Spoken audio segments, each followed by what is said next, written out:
पुण्यातील एका उच्च शिक्षित दाम्पत्याला केवळ 13 दिवसात याचिका दाखल केल्यानंतर घटस्फोट मंजूर झालेला आहे पुणे न्यायालयात। तर नक्की हे कसं झालं, कूलिंग ऑफ पिरियड कसं काय वेव झाला, कारण दोघांच्या संमतीने हा खरं तर घटस्फोट झालेला होता आणि ते जाणून घेण्यासाठी आत्ता आपल्यासोबत आहेत ॲडव्होकेट विकास कांबळे, जे खरं तर मुलीकडनं आणि मुलाकडनं दोघांचीही बाजू त्यांनी न्यायालयात मांडलेली आहे। सर, तुमचं स्वागत आहे NDTV मराठीमध्ये। खरं तर नक्की हा सगळा कसा प्रकार आहे, कारण शक्यतो याचिका दाखल केल्यानंतर 6 महिन्याचा कूलिंग पिरियड असतो, तो कसा काय तो वेव करण्यात आला पुणे न्यायालयाकडनं? याच्यात काय झालं होतं, दोघं उच्च शिक्षित असल्यामुळं की दोघांचं प्रेमसंबंध होतं 2017 पासून। त्यांनी 2020मध्ये लग्न करण्याचा निर्णय घेतला आणि लग्नानंतर दोघांच्यामध्ये 3-4 महिन्यातच त्यांचा डिस्प्यूट चालू झाला आणि मुलगी ज्यावेळेस नांदायला गेल्यानंतर दोघांमध्ये ठरलं की आम्ही नांदणार नाहीत त्याच्यानंतर एकत्र। मग मुलगी सेपरेट तिच्या माहेरी गेली राहायला आणि मुलगा, दोघं सेपरेट झाले। 2000 लग्न झाल्यापासून एक साधारणतः 5-6 महिन्यात ते सेपरेट झाले आणि त्याच्या मीनवाईल दोघांमध्ये काहीच कॉन्टॅक्ट नाही आहे। पण मुलीला नंतर असं वाटलं की आता डिवोर्स घ्यावा लागेल, कारण तिला पुढचं लाईफ तिला जगायचं होतं, दोघं उच्च शिक्षित असल्यामुळं। मग तिला आपण एक मुलाला नोटीस पाठवली की बाबा मुलीची राहायची इच्छा नाही आहे, तर आपल्याला म्युच्युअलमध्ये डिवोर्स घ्यायचा आहे। तो मुलाकडच्यांनी पण आपल्याला दुजोरा दिला की बाबा याच्यात आपण म्युच्युअली सेपरेट होऊ म्हणून। व दोघांच्या वतीने आपण न्यायालयात ॲप्लिकेशन दाखल केलं की आम्हा दोघांना म्युच्युअली डिवोर्स घ्यायचा आहे 13B खाली आणि 13Bच्या ह्याच्याखाली। त्याच्यानंतर मग आता 13Bचं जे प्रोव्हिजन्स आहे हिंदू मॅरेजच्या ॲक्टमध्ये, तर त्याच्यामध्ये असं 2 पार्ट आहेत, एक फर्स्ट पार्ट आहे आणि एक सेकंड पार्ट आहे। त्याच्यात असं लिहिलेलं आहे फर्स्ट पार्टमध्ये की पिटिशन फाईल जे होतं ते दोघांमध्ये 1 वर्षाचं सेपरेशन कंपल्सरी लागतं, की सेपरेट दोघं 1 वर्ष राहिले पाहिजेत आणि ॲप्लिकेशन फाईल केल्यानंतर त्यांना 6 महिने हे पिटिशन डिसाईड करायला दिले जातात। का दिले जातात की बाबा दोघांमध्ये जर परत काही जर काउन्सिलिंगमध्ये जर त्यांचं दोघांचं ठरलं की बाबा नाही आम्हाला डिवोर्स घ्यायचा, आम्हाला एकत्र राहायचं आहे, त्या पिरियडसाठी 6 महिने ठेवलेले आहेत। तुम्हाला या ठिकाणी थांबवते, कारण मला एक प्रश्न असा होता की त्यांनी जे समुपदेशन म्हणजे काउन्सिलिंगचं तर त्यांच्यावरती वेळच आली नाही, पण मग जे 2 वर्ष ते वेगवेगळे राहत होते, काहीच त्यांच्यामध्ये संपर्क नव्हता? हां, काही त्यांचा संपर्क राहिलेला नव्हता। ॲक्च्युली दोघांनी एकमेकांचा संपर्क तोडलेला होता, कुठलं त्यांच्यात कम्युनिकेशन केलेलं नव्हतं। माझ्यामार्फत त्यांच्यात कम्युनिकेशन झालं नोटीसमध्ये, पण काउन्सिलिंग ह्याच्यात झालं सेम।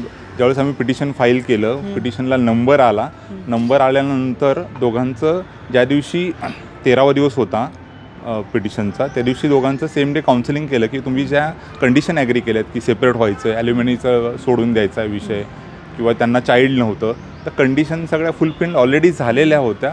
नॉर्मली काउन्सिलिंग केलं त्यांचं की बाबा फॉर्मॅलिटी म्हणून, काउन्सिलरचा रिपोर्ट आला आणि सेम डे आम्ही ॲप्लिकेशन फाईल केलं होतं की बाबा ह्यांचा जो 6 महिने पिरियड आहे तो नका हे वेव करा, कारण पुढं काही डिस्प्यूट वगैरे व्हायला नको किंवा दोघांच्या ऑलरेडी फुलफिलमेंट झालेले आहेत कंडिशन्स, वेळ वाया नको जाऊ द्या कोर्टाचा, म्हणून कोर्टाने ते ॲग्री केलं आणि सेम डे त्यांना 13व्या दिवशी डिवोर्स मंजूर केला। पण शक्यतो अशा प्रकार म्हणजे जे घटस्फोटाचे जे घटना असतात त्याच्यामध्ये शक्यतो मुलीकडनं फार मोठ्या एका अमाऊंटची पोटगी घेण्यात येते, तर असा काही प्रकार झाला का या ह्याच्यामध्ये? या केसमध्ये काय होतं, मुलगी खूप इंडिपेंडंट होती की तिला तिचं नवीन लाईफ सुरू करायचं होतं, तिला कचाड्यात अडकायचं नव्हतं। ती स्वतःची इच्छा होती की मी आता इंडिपेंडंट आहे, कमवती आहे, चांगलं माझं फायनान्शियल आहे, त्यामुळे तिने जे मेंटेनन्सचे ॲप्लिकेशन असेल किंवा तिचं सुरुवातीत पण होतं की आम्हाला मेंटेनन्स नको आहे किंवा कोर्टच्या कचेरीत जास्त झंझट करायचं नाही आहे, मला माझं फ्युचर बघायचं आहे, मला कोर्टात वेळ घालवायचा नाही आहे, या अनुषंगाने तिने सहमती दाखवली। त्या अनुषंगानेच आपण नोटीसमध्ये लिहिलं होतं की बाबा की आपण संमतीने घटस्फोट जर घेतला तर कोर्टाचा आणि ह्याचा दोघांचा वेळ वाचेल, या अनुषंगानेच आपण पिटिशन रेडी केलं होतं। आणि या सगळ्याबाबत कायदा काय सांगतो? जसं तुम्ही सांगितलं की 6 महिन्याचं जे समुपदेशनचा काळ असतो, खरं तर बऱ्याचशा दाम्पत्यांना या सगळ्या प्रोसेसमध्ये खूप त्रास होतो, तर हे त्यांना सामोरं जावंच लागलं नाही, मग या अनुषंगाने कायदा काय सांगतो? सुप्रीम कोर्टचं ह्याबाबत एक क्लिअर कट जजमेंट आहे, अमरदीप वर्सेस कौर यात सुप्रीम कोर्टाने स्पष्ट सांगितलेलं आहे की बाबा जर दोन्ही पार्टी ॲग्री असतील, कंडिशन त्यांच्या दोघांच्या सेटल असतील किंवा फुलफिल झाले असतील, कंडिशन त्यांच्या ऑलरेडी सगळ्या डिसाईड असतील, ॲल्युमिनीचा विषय असेल, मेंटेनन्सचा विषय असेल, चाइल्डचा विषय हा एकदम सेट झाला असेल किंवा कुठलाही डिस्प्यूट राहिलेला नसेल, या अनुषंगाने त्यांनी जर कोर्टात दाखल केलं असेल पिटिशन, तर कोर्टाला जो 6 महिने कूलिंग पिरियड आहे तो थांबवायची गरज नाही आहे. सेम डे त्यांना डिवोर्स मंजूर करा आणि त्यांचा जो कूलिंग पिरियड आहे तो वेव करण्याचे पॉवर्स त्यात दिलेले आहेत. आणि त्यात ही जी प्रोव्हिजन आहे मॅन्डेटरी नाही आहे ॲक्च्युली. कोर्टाने सुप्रीम कोर्टने सांगितलेलं की दॅट इज नॉट मॅन्डेटरी. तर मॅन्डेटरी प्रोव्हिजन आहे पण डायरेक्टिव्ह प्रोव्हिजन आहे ते, आणि ती डिस्क्रिशनरी पॉवर आहे कोर्टाची. कोर्ट अशा परिस्थिती बघून की जर या केसमध्ये जर दोन्ही पार्टीने ठरवलं असेल की बाबा सेपरेटच राहायचे, तर मग परत त्यांचा जो पुढचा जो वेळ आहे तो वाचवण्याच्या अनुषंगाने कोर्ट ते डायरेक्ट त्यांचा पिरियड वेव करतं आणि डिवोर्स त्यांना मंजूर करतं, असे डायरेक्शन आहेत. आणि रिसेंटली 2024मध्ये पण एक सिंगल बेचचं जजमेंट आलेलं आहे.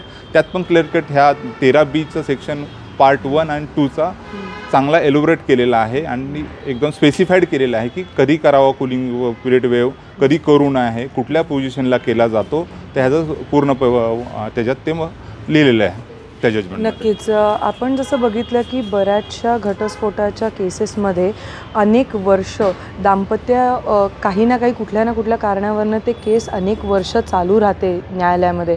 पण खरं तर जसं ॲडव्होकेट विकास कांबळे यांनी सांगितलं की असे काही प्रोव्हिजन्स दिलेले आहेत, असे काही जजमेंट देखील आलेले आहेत की ज्यामुळे जे कूलिंग पिरियड असतं, जर दोन्ही बाजूनी संमती असेल तर 13व्या पेटिशन दाखल केल्याच्या 13व्या दिवसात देखील घटस्फोट हा मिळू शकतो. आणि त्यानुसार तसे प्रोव्हिजन देखील काही जजमेंट्समधनं आलेले आहेत. NDTV मराठीसाठी रेवती हिंगवे, पुणे.